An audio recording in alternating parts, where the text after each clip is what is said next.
দিয়েছেন, হ্যাঁ ঠিক মতোই হচ্ছে। যে আল্লাহর বিধান মানতে গিয়ে দুইটা শব্দ বলেছে, ইনশাআল্লাহ, সাবিরিন। এখান থেকে শিক্ষা নেওয়া দরকার, পৃথিবীর কোন কাজ যদি আমরা আল্লাহর জন্য করি, আমরা যেন অহংকার না করি। হযরত ইসমাঈল নবী আলাইহিস সালাম বাবাকে বললেন, আপনি শুরু করেন যা স্বপ্নে দেখেছিলেন। তাফসিরে হাদিসে যে বিশাল কাহিনী আপনারা শোনেন জন্মের পর থেকে, হযরত ইসমাঈল নবীকে নিয়ে তার বাবা যখন জবাই দিচ্ছিলেন, ওই সময় আল্লাহ পাক তাকে ডাক দিয়েছিলেন, ফালাম্মা আসলামা ওয়া তাল্লাহু লিল জাবিন। আমি আলেমদেরকে বলছি, আল্লাহ পাক আসলিম না দিয়ে আসলামা দিলেন কেন? আসলামা না দিয়ে আসলামা দিয়ে বচন দিয়েছেন এই কারণে, হযরত ইব্রাহিম নবী যদি আল্লাহর এই পরীক্ষায় পাশ করার জন্য বলতেন আমি জবাই করবই, ইসমাঈল নবী যদি বলতেন না আমি জবাই হব না, আল্লাহর বিধান পালন করা কারো জন্য হতো? বলেন বলেন না। একজন দৌড় দিত আর একজন ছুরি নিয়ে তাড়া দিত। হযরতে ইসমাঈল নবী যদি বলতেন আমি আল্লাহর এ বিধান পালন করতে রাজি আছি, ইসমাঈল নবী যদি পালন করার জন্য এগিয়ে আসতেন, ইব্রাহিম নবী যদি বলতেন না 99 বছর বয়সে একটা সন্তান পেয়েছি আমি এ জবাই করব না, আল্লাহর বিধান পালন করতে পারত? আমার ভাইরা, ফালাম্মা আসলামা দেওয়ার কারণ এইটাই। একটু খেয়াল করেন, এখানে এইটা বলার জন্য আমি এই 10-15 মিনিট ব্যয় করছি, এমনিতে না। আল্লাহ পাক বলেন আসলামা, টান দিলাম 1 বচন 2 বচন, কি দিয়ে বচন দিয়েছি কেন জানো? দুইজনেই যখন এগ্রি হয়েছে, রাজি হয়েছে আল্লাহর বিধান পালন করার জন্য, দুইজন রাজি, আল্লাহ পাক তখন তাদের এই বিধান সহজ করে দিয়েছেন। শুধু না, অনাদাইনাহু আইয়া ইব্রাহিম, আরশ থেকে আল্লাহ ডাক দিয়েছেন, ইব্রাহিম ক্বাদ সাদ্দাকতার রুইয়া ইন্না কাযালিকা নাজজিল মুহসিনিন। অবশ্যই তুমি তোমার স্বপ্নকে সত্যের রূপ দিয়েছো, আর এভাবেই করে আমি মহসেন বান্দাদেরকে পুরস্কার দিয়ে থাকি। আল্লাহ মহসেন না দিয়ে মহসিনিন বহু বচন দিয়েছেন। শুধু এটা ওই সময়ের জন্য না, কিয়ামত পর্যন্ত দুইটা শিক্ষা এখানে বহন করে। 1 নাম্বার আসলামা দেওয়ার শিক্ষা, 2 নাম্বার মহসিনিন দেওয়ার শিক্ষা। একটু খেয়াল করবেন ভাই, আমাদেরকে আল্লাহ পাক জানাতে চেয়েছেন বাপ বেটা দুইজনে যখন রাজি, তখন যেমন আল্লাহর বিধান পালন করা তাদের জন্য সহজ হয়ে গেছে। এদেশের 18 কোটি জনগণ, আমরা 1628 জন মানুষ দায়িত্ব পালন করছে এই 18 কোটি মানুষের উপরে। এই 1628 জন যদি এখন এই বাংলাদেশে ইব্রাহিম নবী আলাইহিস সালামের ভূমিকায় অবতীর্ণ হতে পারে, 18 কোটি মানুষ যদি আমরা এখন ইসমাঈল নবীর ভূমিকায় আসতে পারি, আল্লাহর কসম 41 সাল লাগবে না, 41 ঘন্টায় আল্লাহর বিধানে দেশে কায়েম হয়ে যাবে। আসলামা দেওয়ার প্রথম ব্যাখ্যা এটা। ঘটনা শুধু শুনেই যাচ্ছি, এখন যদি এরপরের আয়াতগুলো একটা একটা করে শিক্ষামূলক বলি, আমার মনে হয় আপনারা কান্নাকাটি করবেন। কাঁদার দরকার নেই, এখানে শিক্ষাটা নেওয়া দরকার। যারাই আছেন কারো ইশারায় না চলে জাতির পিতা ইব্রাহিম আলাইহিস সালামের ভূমিকায় আপনারা অবতীর্ণ হবেন, এইটাই জাতি চাচ্ছে। আল্লাহর বিধান যখন যেটা সামনে আসবে, চিন্তা ভাবনা না করে একবারে আল্লাহর বিধান পালন করার জন্য অবতীর্ণ হবেন। আমরা যারা আছি 16 কোটি 18 কোটি জনগণ, আমরা ইসমাঈল নবীর ভূমিকায় এগিয়ে আসব ইনশাআল্লাহ। মুহসিনিন দেওয়ার ব্যাখ্যা হচ্ছে শুধু ওই সময়ের জন্য না, কিয়ামত পর্যন্ত যত মানুষ আল্লাহর বিধানকে হযরত ইব্রাহিম আলাইহিস সালাম আর ইসমাঈল নবী আলাইহিস সালামের মতো মন দিয়ে মেনে নেওয়ার জন্য এগিয়ে আসবে, ওনাকে যেমন দুম্বা দিয়ে পরীক্ষা করেছিল, সবাই হয়েছে কিন্তু সন্তানের পরিবর্তে দুম্বা, আল্লাহ পাক বলেন কিয়ামত পর্যন্ত ইন্না কাযালিকা নাজিসিল মুহসিনিন, আমার মহসিন বান্দাদেরকে ঠিক আমি এইভাবে করে পুরস্কার দেব। ইন্না হাযা লাহুল বালাউল মুবিন ওয়াফাদাইনাহু বিযিবহিন আযীম। আমার কথার মূল ছিল আল্লাহ পাক যত নাম ব্যবহার করেছেন বিভিন্ন নবীদের নামের পরে তার এক নম্বরেই দিয়েছেন হযরতে ইসমাইলকে। তিনি ছিলেন ধৈর্যশীল, সহনশীল, ধৈর্যের পরীক্ষায় উত্তীর্ণ সন্তান। দ্বিতীয় নম্বরে নাম আল্লাহ দিয়েছেন হযরতে ইসহাক নবী আলাইহিস সালামকে, গোলামিন আলিম, আমার জ্ঞানী বান্দা। আমরা মুহাম্মদুর রাসূলুল্লাহকে আল্লাহ পাক তার নিজের সবচাইতে বড় নামটা দিয়েছেন ওয়া ইন্নাকা লাআলা খুলুকিন আযীম। হে নবী, আপনাকে আমি এমন চরিত্র দিয়েছি, এই যে রাউফুর রহিম, এটার একটা চরিত্র। উম্মতের উপরে, উম্মতের ভেতরে যারা ঈমানদার তাদের প্রতি আল্লাহ পাক বলেন আপনার একটা আলাদা মহব্বত, ভালোবাসা আছে, আপনি স্নেহশীল, আপনি মায়াশীল তাদের জন্যে। আপনাকে এমন একটা চরিত্র আমি আল্লাহ দিয়েছি, কিয়ামত পর্যন্ত মানুষ অনুসরণ করে ওর কুল কিনারা খুঁজে পাবে না। জোরে বলেন সুবহানাল্লাহ। এই নবীর উপরে দরুদ আর সালাম পড়ি। কোরআনে কারিমের সূরা তাওবা 119 একটা মাত্র আয়াত আমরা পড়েছি। লক্ষ লক্ষ হাদিস থেকে দুইটা বর্ণনা আছে, একটা আবি উমামা থেকে আর একটা আবি হুরায়রা থেকে। আমি একটা হাদিস পড়েছি। কোনো মানুষ যদি তার ঈমানকে পরিপূর্ণ করে নিতে চায়, সে কাউকে ভালোবাসলে যেন দুনিয়ার কোনো স্বার্থে না, আল্লাহর জন্য ভালোবাসে। আজ আমাদের অনেকের ভালোবাসা হয় মেকি নাই কোনো স্বার্থের কারণে, এই জন্য আমাদের ঈমান পরিপূর্ণ হতে চায় না। শব্দটা যদিও ছোট্ট, এটা কিন্তু অনেক ওজনওয়ালা কথা। মান আহাব্বা লিল্লাহ, কাউকে যদি কেউ ভালোবাসে, কার জন্য বাসবে? বলেন বলেন। দুই নম্বরে, কাউকে যদি কেউ ঘৃণা করে, সেজন্য আল্লাহর জন্য ঘৃণা করে। তিন নম্বরে, কাউকে কিছু দান করলে আল্লাহর জন্য দান করা লাগবে। কাউকে কিছু যদি বিরত থাকেন দেওয়া থেকে, তাও আল্লাহর জন্য বিরত থাকা লাগবে। ফাকাদ ইস্তাকমালাল ঈমান, নবীজি বলেন সে যেন তার ঈমানকে কামেল করে নিয়েছে, পরিপূর্ণ করে নিয়েছে। হাদিসটা আমাদের প্র্যাকটিক্যাল লাইফে আল্লাহ সেট করার তৌফিক দেন, বলেন আমিন। তেলাওয়াত করেছিলাম সূরা তাওবা। কোন সূরা বলেন তো? কোন আয়াত থেকে কথা শুনতে হলে তাফসীর অনুযায়ী 5টা বিষয় লক্ষ্য করা লাগে। আমরা জানি তাফসীর এক মাযহারিতে আছে। এক নম্বরে শুদ্ধ তেলাওয়াত করা লাগে, যেটা আমরা করেছি এর আগে। মাতৃভাষায় যে যেই ভাষায় কথা বলে ওই ভাষায় জনগণকে ওর অর্থ শোনানো লাগে, ওটা আমরা শোনাবো ইনশাআল্লাহ। 3 নম্বর, ঐতিহাসিক প্রেক্ষাপট, এ সূরা নাজিল হওয়ার পেছনে কারণ কি, ওইটা বলা লাগে। 4 নম্বর, আয়াতের বাস্তব শিক্ষা কি, ওই মানধাতামলি কি হয়েছে ওটা বাদ দিন। এখন বাস্তবে কি দরকার, স্থান কাল পাত্র ভেদে ওই জায়গায় ওই কথা সেট করা দরকার ওই আয়াত দিয়ে। আজকে একটা সকালে বিবাহ অনুষ্ঠানে গিয়েছিলাম। ওখানে বিবাহ মানে আনন্দ, বিবাহ মানে জায়েজ পন্থায় থেকে ইসলামী সংস্কৃতি যা আছে সেইটার গণ্ডির ভেতরে থেকে মানুষ যেন একটু আনন্দ করে। একজনকে ইসলামী সঙ্গীত বলতে দিয়েছে, সে এমন একটা সঙ্গীত আরম্ভ করেছে, মানুষ মরে গেলে যেটা বলে ওইটা। একই মরণের অনুষ্ঠান। এই জন্য স্থান কাল পাত্র ভেদে কথা বলা দরকার। এই আয়াত থেকে এখন যেটা খুব জরুরি, আমরা ওই কথাগুলো তুলে আনার চেষ্টা চালাবো ইনশাআল্লাহ। 5 নম্বর আয়াত থেকে যে শিক্ষাগুলো পাওয়া যাবে এটা নিয়ে বাড়ি যাওয়া। আল্লাহ আমাদের আজকের এই ছোট্ট অনুষ্ঠান হলো, এখান থেকে তাফসীর আকারে যে কথা বলছি বা বলবো, এখান থেকে ওইগুলো নিয়ে যাওয়ার তৌফিক যেন দান করেন, বলেন আমিন। জবান খুলে কোরআনের এই আয়াতটা একবার পড়েন, যেন একটা অক্ষরে 10টা করে নেকি পাওয়া যায়। আউযু বিল্লাহি মিনাশ শাইতানির রাজিম।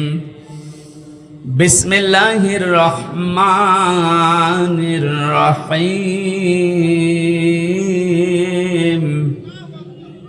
ইয়া আইয়ুহাল্লাযীনা আমানুত ইত্তাকুল্লাহা ওয়া কুনু মা'আস সাদিকিন। সাদাকাল্লাহুল আযীম। সূরা তাওবা। কোন সূরা বলেন তো? বলেন। ডাক দিয়েছেন আল্লাহ এখানে শুধুমাত্র ঈমানদারকে। তাহলে বেঈমান যারা আছে এই আয়াত তাদের জন্য না। বেঈমান যদি থাকেন আপনি এখন উঠে চলে যান, কারণ আপনার জন্য আজকের এই আয়াত না, আপনার জন্য আলাদা আয়াত আছে। বেঈমানদের আল্লাহ ডাক দেয়নি, ইয়া আইয়ুহাল্লাযীনা কাফারু, আল্লাহ কাফেরদেরকেও ডাক দিয়েছেন। সুতরাং ও আয়াত যেহেতু আজকে পড়ি নাই, ওইটা আপনাদের জন্য না। এখানে যারা বেঈমান আছে চলে যান। দেখেন তো কোনটা চলে যাচ্ছে, ওটা কি বেঈমান নাকি? হ্যাঁ, একটু পরে যান। এখন আমার প্রশ্ন যে আমার ভেতরে ঈমান আছে কিনা আপনি বলেন তো।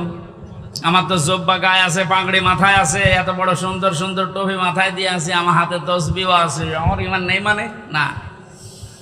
সাহাবী প্রশ্ন করলেন, হে রাসূল, আমার ভেতরে যে ঈমান আছে আমি কিভাবে টের পাবো? নবীজি বললেন, ইজা সাররাতকা হাসানাতুকা ওয়া সাআতকা সাজ্জিআতুকা ইলা আখিরিল হাদিস, রাহু ইবনে মাজাহ। বিশ্ব নবী বলেন, উম্মত, হে আমার সাহাবী, তোমার ভালো কাজগুলো যখন তোমাকে আনন্দ দেবে, খুশি করবে, আর অন্যায় কাজগুলো যখন তোমাকে কষ্ট দেবে, তখন বুঝবে তোমার ভেতরে ঈমান আছে। এ বাংলাদেশে আজ সবার কাছে ভালো কাজ ভালো লাগে, আসতে বলেন। খারাপ কাজ যেটা আল্লাহ বিরোধী, সমাজ বিরোধী, এরকম কাজ সবার কাছে খারাপ লাগে। অথচ নামের আগে মোহাম্মদ আছে, নামের শেষে হোসাইন আছে। নামের আগে মোহাম্মদ আছে, নামের পরে হোসাইন আলী লেখা আছে, এর ভেতরে ঈমান আছে না? বিষয়টা এমন না। ভালো কাজ আপনার কাছে ভালো লাগা লাগবে, আর অন্যায় কাজ হলেই সেটা আপনাকে কষ্ট দেবে। যদি আপনি এই থিওরির উপরে থাকতে পারেন আপনার ভেতরে ঈমান আছে, আর এই দুইটার বাইরে গেলে আপনি 14 বার হজ করে আসলো আপনার ঈমান নেই, আপনি বেঈমান। তাহলে এখানে যারা ভালো কাজ ভালো লাগে তারা বসেন, অন্যায় কাজ দেখলে যাদের কষ্ট হয়, ঈমানদারকে আল্লাহ ডাক দিয়ে দুইটা আদেশ দিয়েছেন, ইত্তাকুল্লাহ, আমি আল্লাহকে ভয় করো, ওয়া কুনু মা'আস সাদিকিন, আর দুনিয়ায় যারা সত্যবাদী তোমরা তাদের সঙ্গে থাকো। এখানে আদেশ কয়টা বলেন? এই আদেশ কি হামজার আদেশ? আল্লাহ রাব্বুল আলামিন আমাদেরকে প্রতিনিধি বানিয়েছেন, খলিফা বানিয়েছেন। আল্লাহ নিজে এই কাজটা করলে মানায় না, তার শানের সাথে যায় না। এই জন্য খলিফা হিসাবে মনে করেন আমি সেই কুষ্টিয়া থেকে আল্লাহর খলিফা হয়ে এসেছি।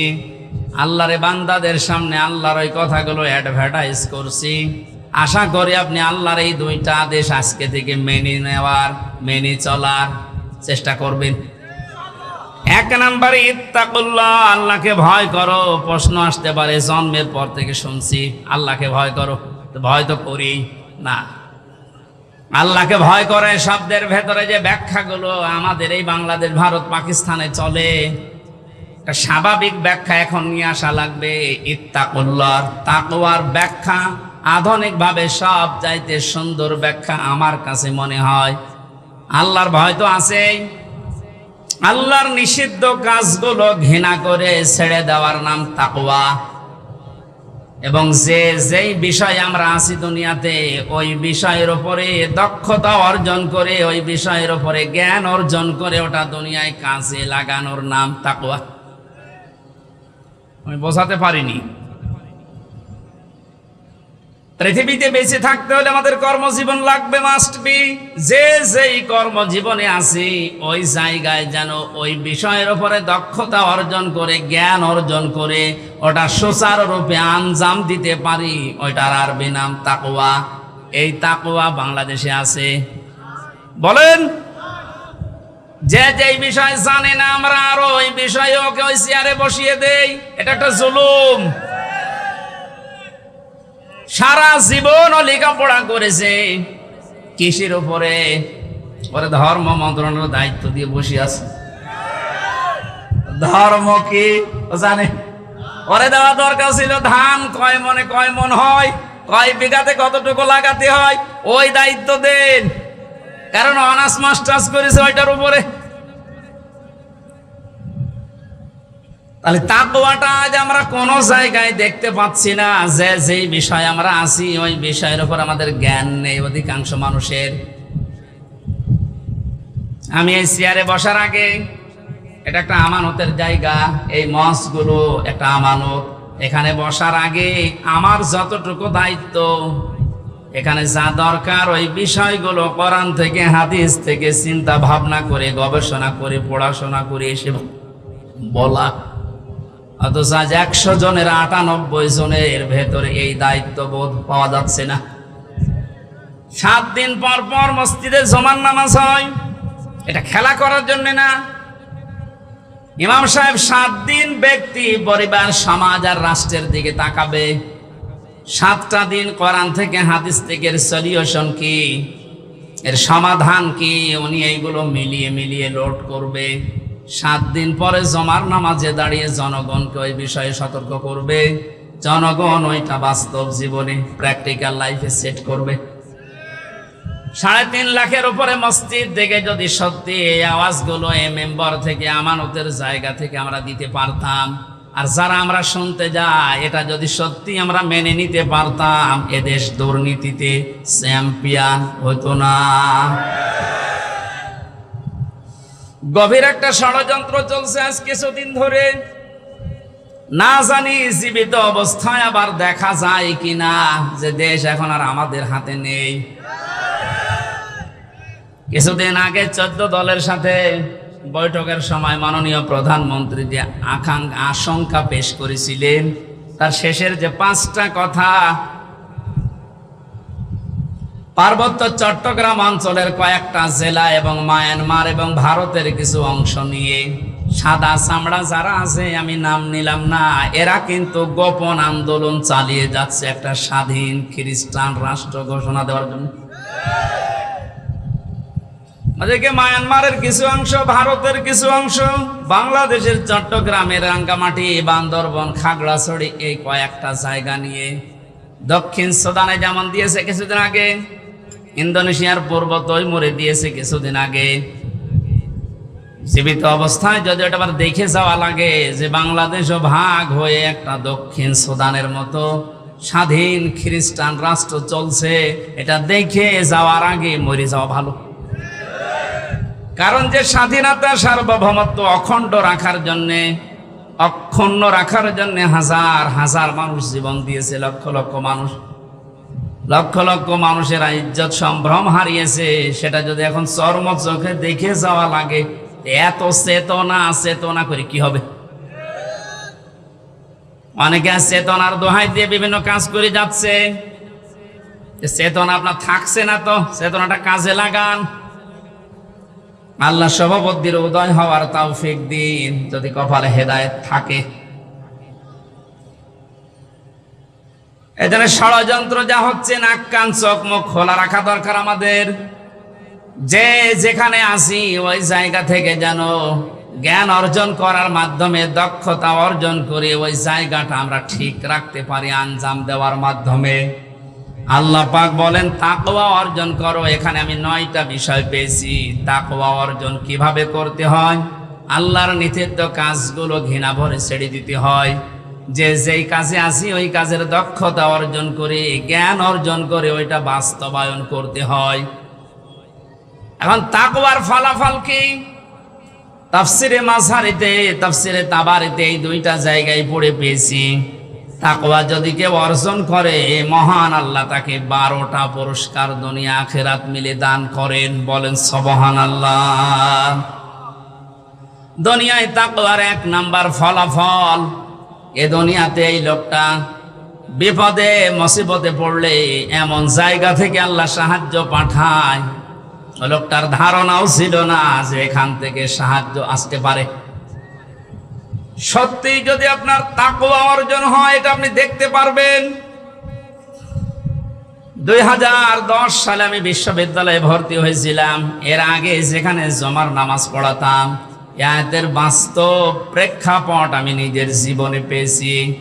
কোরআনে কারীম জানিয়েছে, ইয়া আইয়ুহার রাসূলু বাল্লিগ মা উনজিলা ইলাইকা মির রাব্বিক ওয়া ইল্লাম তাফআল ফামা বাল্লাগতা রিসালাতা ইলা আখিরি আয়া। সূরা মায়েদার 67 নম্বর আয়াতে আল্লাহ রাসূলকে ডাক দিয়েছেন, হে রাসূল, আপনি তাবলীগ করেন, প্রচার করেন, পৌঁছিয়ে দেন। কি তাবলীগ করবেন, কি প্রচার করবেন? মা উনজিলা ইলাইকা মির রাব্বিক, আপনার রব আপনাকে যেটা দিয়েছে তার নাম কি? কোরআন। বলেন বলেন। তাহলে তাবলীগ এই শব্দটা কোরআনে কারিমে আল্লাহ ব্যবহার করেছেন আমর হিসাবে। আল্লাহর আদেশ, আল্লাহর আমর তার বান্দাদের জন্য মেনে নেওয়া নফল না ফরজ? তাহলে তাবলীগ করা কি? বলেন বলেন, আপনি ভুল বুঝবেন না। তাবলীগ করা ফরজ। কিসের তাবলীগ? মা উনজিলা ইলাইকা মির রাব্বিক, আপনার রব আপনার উপরে যেটা নাজিল করেছে, এই আয়াত অনুযায়ী ফতোয়া বের হয়, পৃথিবীতে তাবলীগ হবে কোরআনের। আল্লাহ পাক বলেন, আমি ভালোভাবে জানি কোরআনের তাবলীগ যদি আপনি করতে চান, আপনার উপরে বিপদ আপদ মুসিবত আসবে। আল্লাহু ইয়াসিমুকা মিনান নাস। ইয়াসিমু এটা মোজারে, বর্তমান, ভবিষ্যৎ, প্রেজেন্ট, ফিউচার। শুধু বিশ্ব নবীকে আল্লাহ একা আদেশ দেননি, হে নবী কিয়ামত পর্যন্ত এই আয়াতটা কোরআনে থাকবে না? থাকবে না?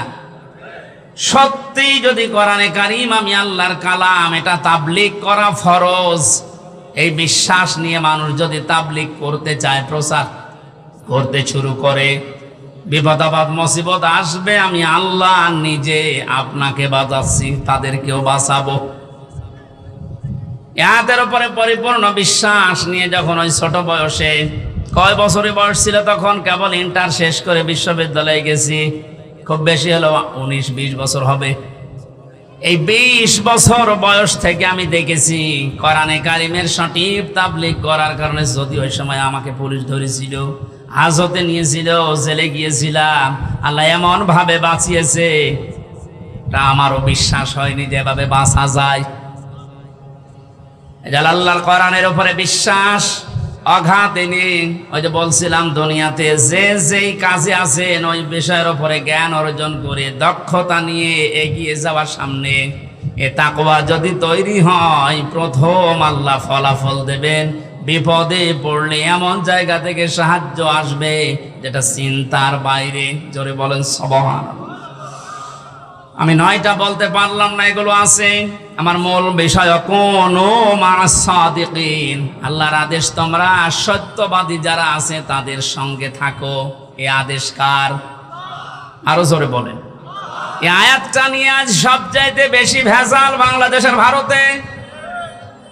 আপনি যত দরবারে যাবেন সেখানে আয়াতটা আগে পাবেন। তারা বলবে আল্লাহকে ভয় করা, সত্যবাদীদের সাথে থাকো। সত্যবাদী মানে পীর সাহেব।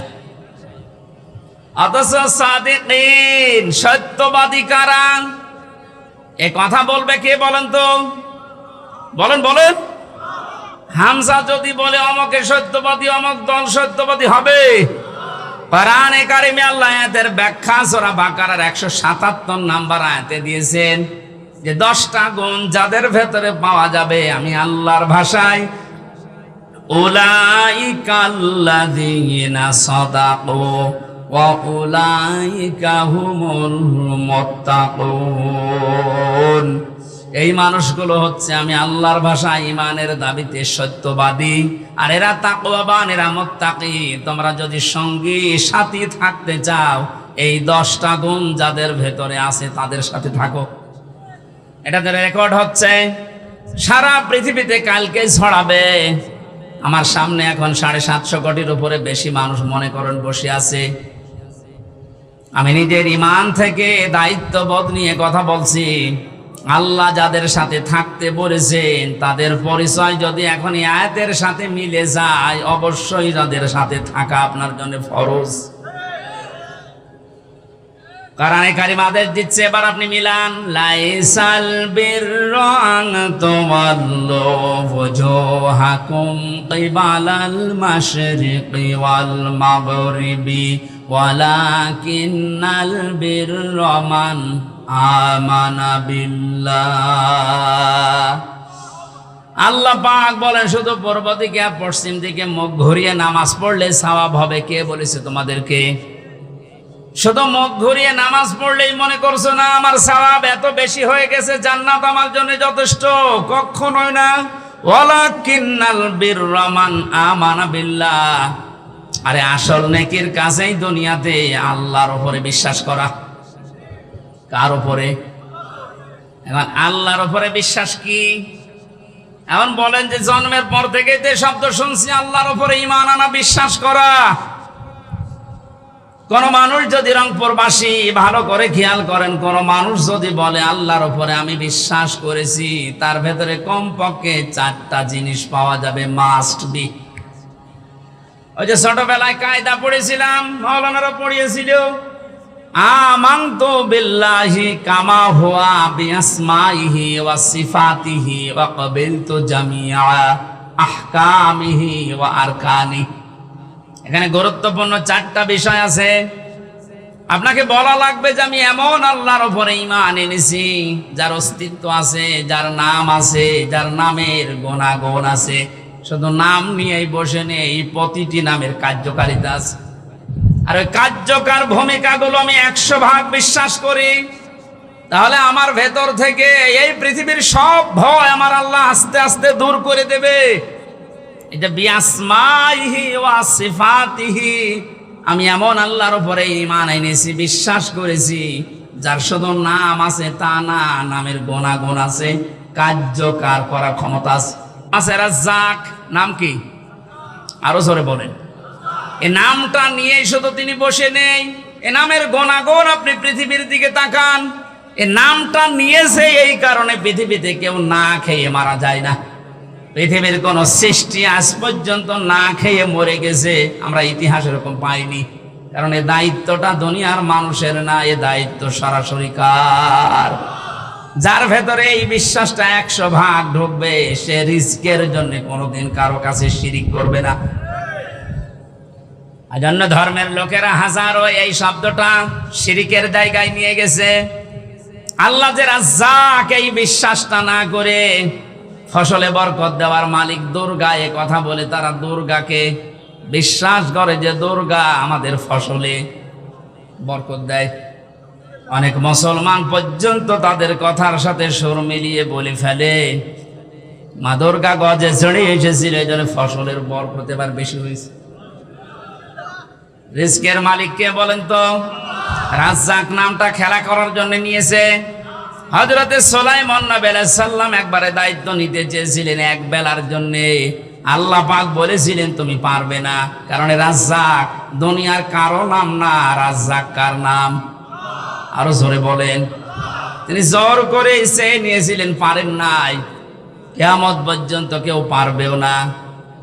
রংপুরবাসী সহজ সরল মানুষ, বিভাগের মানুষেরা কান খাড়া করে শোনেন, যাদের অন্তরের ভেতরে এই বিআসমাইহি ওয়া সিফাতিহি বদ্ধমূল হয়ে ঢুকে আছে, বসে আছে, তাদের কাছে ফাঁসির দড়ি আর ফুলের মালা সমান।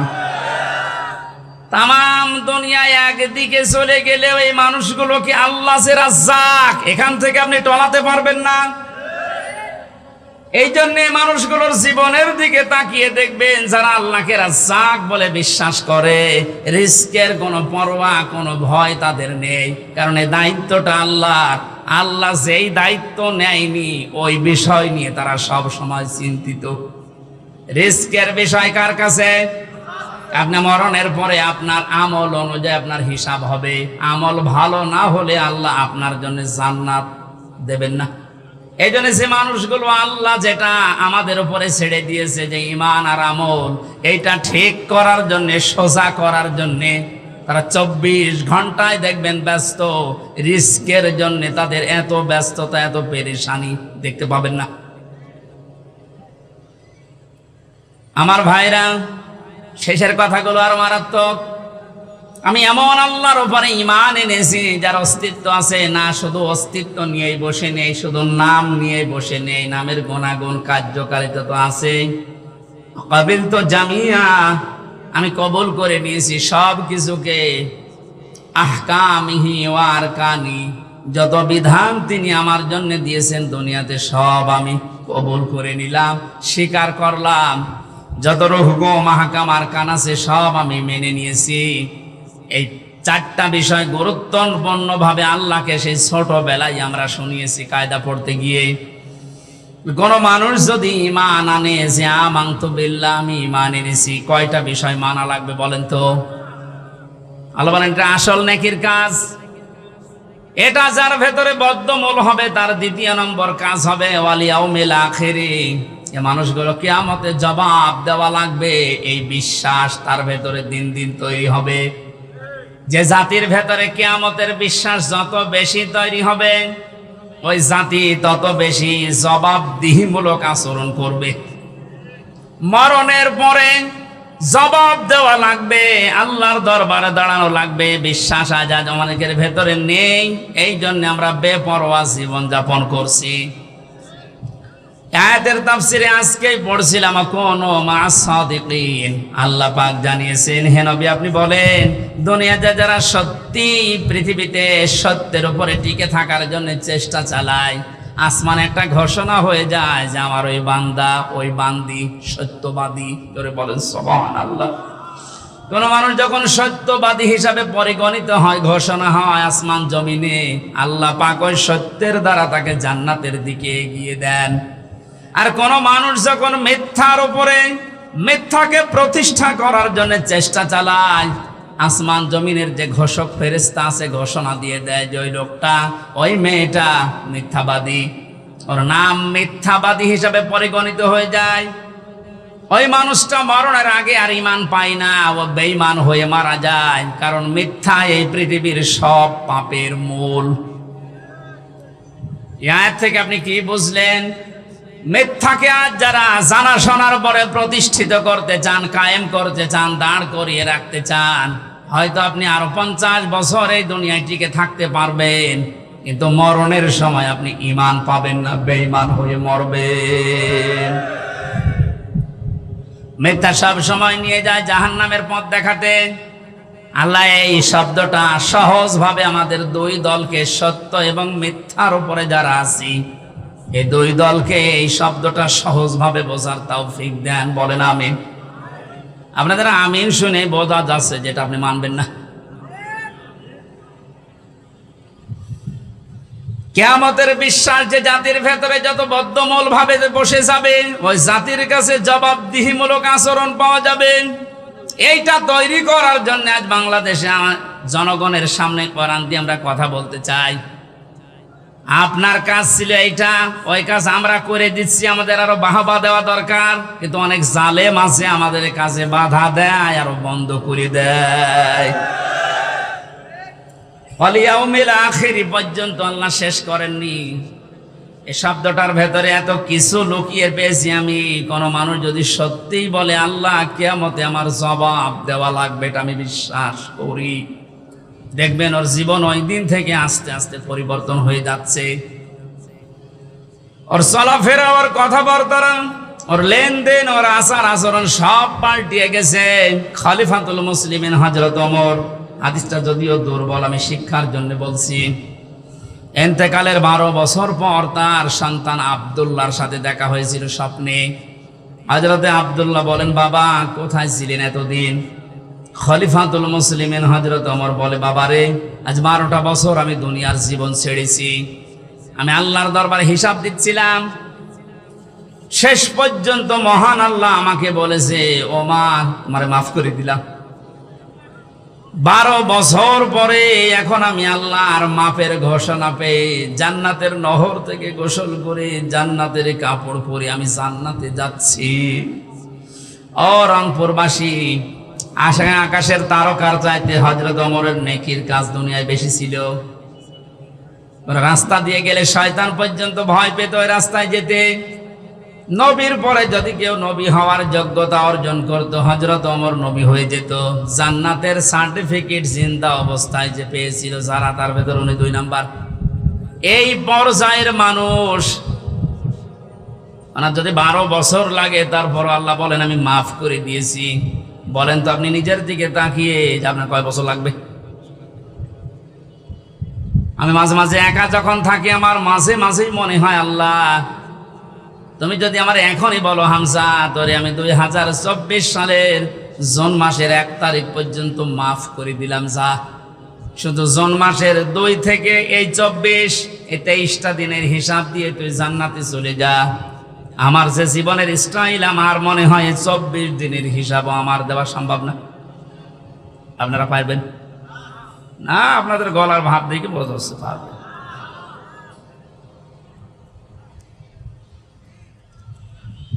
হিসাবের এই কথাগুলো মারাত্মকভাবে আল্লাহ বারবার বিভিন্ন সূরাতে আমাদেরকে শুনিয়েছেন। সূরা হাক্কাতটা পড়বেন ভালো করে, আর সূরা আল কারিয়া সূরাটা পড়বেন বাড়িতে। আমাদের সময় নির্ধারিত, তো এই জন্য ব্যাখ্যা করা যাচ্ছে না।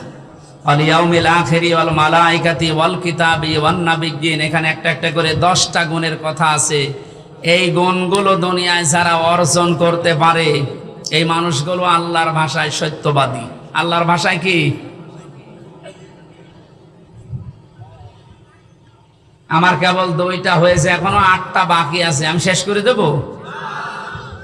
ওয়াতাল মালা আলা হুব্বিহি যাবিল কুরবা, তারা নিজেদের প্রয়োজন থাকার পরেও তাদের সম্পদ আদি যারা দুনিয়াতে নিকটাত্মীয়, ইয়েতিম, মিসকিন, অসহায়, ইবনে সাবিল, যারা ভিক্ষুক, যারা সায়েল, এই মানুষগুলোর জন্য ব্যয় করে।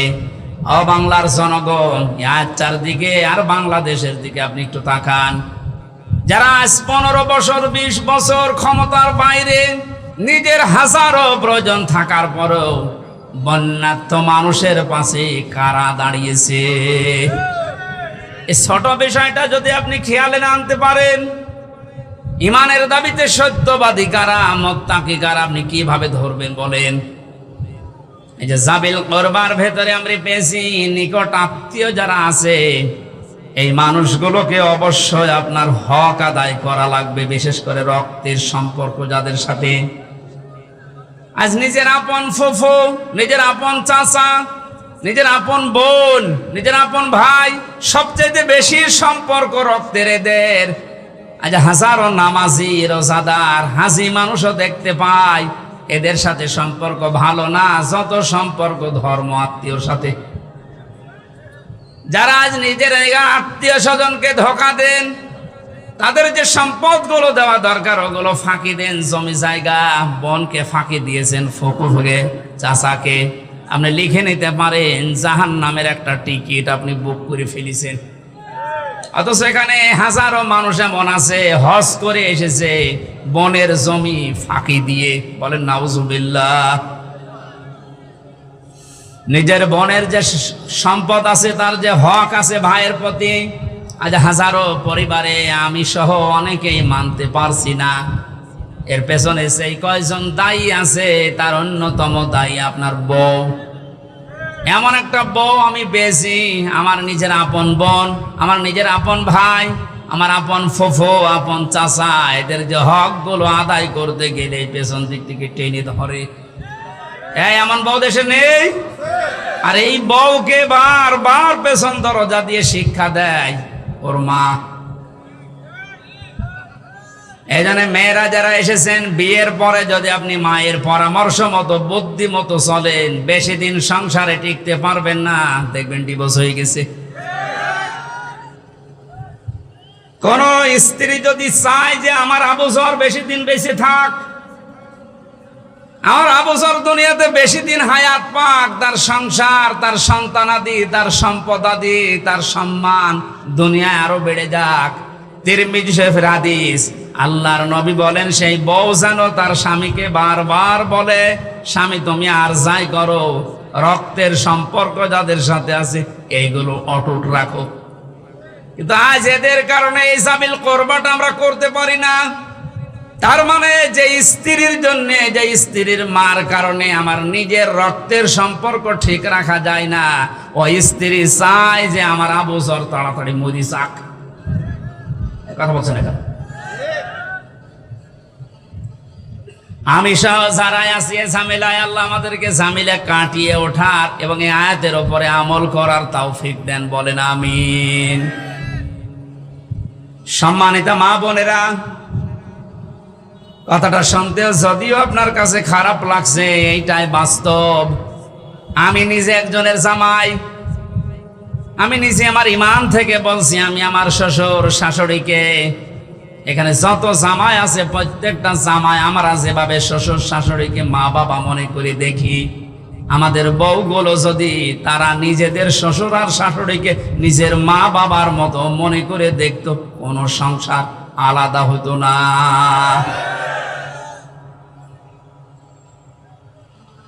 আপনার শ্বশুরের পা টিপে দেওয়া লাগবে, শাশুড়ির মাথা ধরে বসে থাকা লাগবে, পা ধরে না, আমি এটা বলছি না।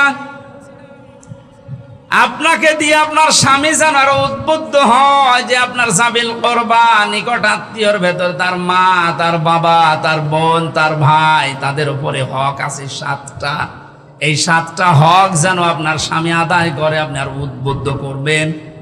বাস্তবতায় আমরা দেখি আপনাদের কারণে আজ আমরা অনেকেই এই হাদিসটা, এই আয়াতটা মানতে পারছি না।